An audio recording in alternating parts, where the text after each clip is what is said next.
ఇందాక సభ్యురాలు మదనపల్లి కేసు గురించి మాట్లాడారు అధ్యక్ష. మదనపల్లి కేసు నిజంగా చాలా దురదృష్టమైన సంఘటన.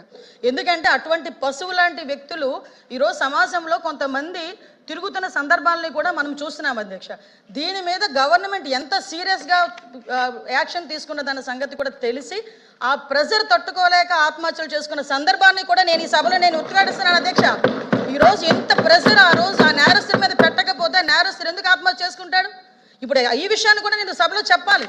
ఎందుకనంటే ఈరోజు మేము తీసుకుంటున్న చర్యలు అధ్యక్ష, ఈరోజు high priority women security, high priority child security. POCSO కేసుల్లో ఈరోజు నేను చెప్తాను అధ్యక్ష, 3 నెలల కాలంలోనే శిక్ష పడిన సందర్భాలు కూడా ఉన్నాయి. కన్విక్షన్ రేటు కూడా 50% మేము పెంచుకున్నాం అధ్యక్ష. ఈరోజు 506 మందికి కన్విక్షన్ పడితే అందువల్ల 9 మందికి మరణ శిక్షలు విధించాం అధ్యక్ష. అదేవిధంగా 169 మందికి లైఫ్ పడింది అధ్యక్ష. ఈరోజు కన్విక్షన్ రేట్లు పెరిగినాయి. పోక్సో కేసుల్లోని ఈరోజు మేము స్పీడ్ పెంచుకున్నాము. కనీసం రిమాండ్ నుంచి బెయిల్ రాకముందే శిక్ష పడే సందర్భాన్ని కూడా ఈరోజు మేము ఎస్టాబ్లిష్ చేసుకున్నాం.